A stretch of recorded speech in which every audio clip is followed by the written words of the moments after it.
Chers frères et sœurs, chers membres du groupe Société de la dernière génération, bonjour.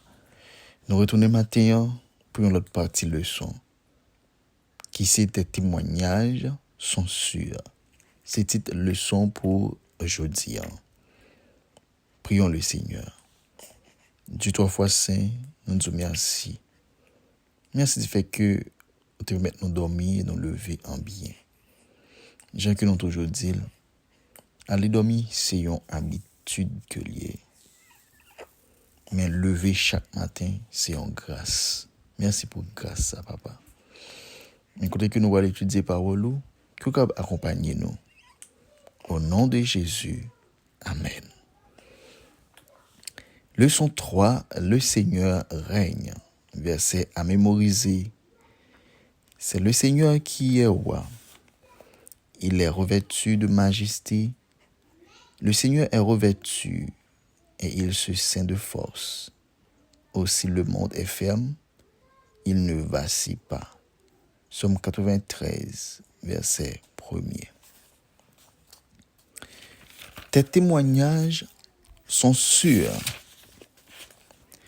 Et auteur guide là, lui invitez-nous pour nous capables lire et quelques versets dans Psaume 19. OK? Quelques versets dans Psaume 19 à partir du verset 8. La loi du Seigneur est parfaite. Elle redonne la vie. Les ordres du Seigneur sont clairs. Il donne la sagesse aux ignorants. Les exigences du Seigneur sont justes. Elles rendent le cœur joyeux. Les commandements du Seigneur donnent la lumière. Ils permettent de voir clair. N'après que c'est un chapitre que nous connaissons très bien, le Psaume 19, mais nous lisons dans d'autres versions. OK? C'est que tes témoignages sont sûrs. Lorsque par le témoignage, qui ça y est?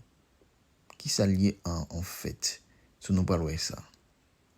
C'est que la suprématie du Seigneur dans le monde, lui-même qui est créateur, lui-même qui est roi et juge, eh bien ça a des implications théologiques concernant la fiabilité de ces témoignages. Eh bien, témoignage en hébreu, c'est erot, qui a un rapport avec décret, ou du moins loi, qui c'est L-O-I. Eh bien, ça renvoie au corps de loi et d'ordonnance à partir desquelles le Seigneur gouverne la vie sociale et religieuse de son peuple. Lorsque nous consultons Exode 32, verset 15, après ça. Eh bien, précepte, est tout à fait sûr et bon.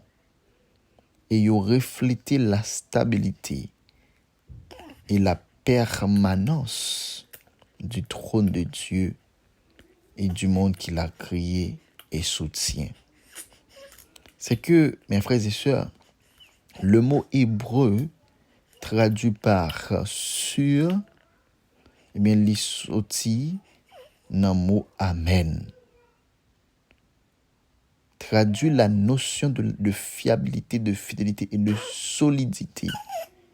Eh bien, les lois de Dieu, mes frères et sœurs, sont immuables, sont indestructibles, sont pas qu'à écraser, sont pas qu'à ébranler. Tout potentiel là, à terre, à plat, même yon yota. Loi bon Dieu yo immuable et indestructible. Dieu, mes frères et sœurs, se porte garant de l'intégrité de ses promesses et de ses commandements.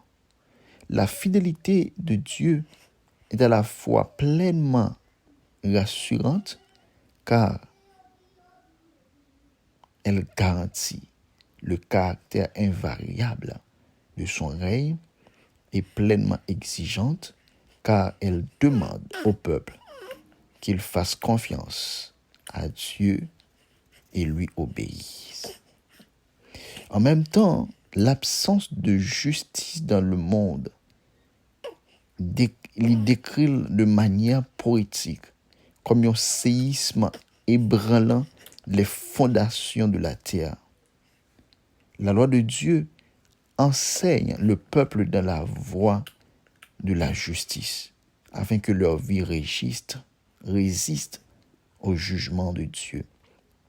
Les justes, ainsi, ne seront pas ébranlés, car ils sont fermement enracinés dans la loi de Dieu, laquelle assure, c'est ce qu'on appelle stabilité et sécurité. Et leurs cœurs sont fermes. En hébreu, kun signifie également être en sécurité dans le Seigneur. Mais lorsque vous regardez la loi de Dieu, vous mettez en pratique ses ordonnances, eh bien, au ferme, au stable. Rien ne fait trébucher ceux qui gardent la loi de Dieu, laquelle signifie la protection et la direction de Dieu dans la vie. La parole de Dieu est décrite comme la lampe aux pieds du psalmiste. Ta parole est une lampe à mes pieds et une lumière sur mon sentier. Lorsque vous regardez la loi de Dieu, ou dans la lumière, ou est toute bagaille, ou sage, ou est clair. La grande paix dont jouissent ceux qui aiment la loi de Dieu n'est pas la conséquence d'une absence totale d'épreuves. Elles sont en paix car ils demeurent dans la présence de Dieu et ont une relation solide avec bon Dieu. Nous avons toujours eu en question et même des défis. De quelle manière l'observation des lois de Dieu, de ses règles et de ses témoignages vous a-t-elle concrètement aidé dans votre vie? De notre côté, qu'avez-vous souffert après les avoir transgressés? Mes frères et sœurs, son question matin qui adresse avec nous-mêmes. De quelle manière l'observation des lois de Dieu, règles, préceptes, témoignages, t'es concrètement aidé dans la vie?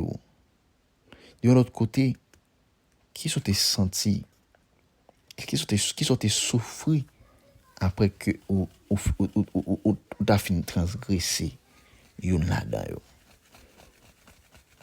Comment ça y est? Alors, nous pas petit plus, nous étions là.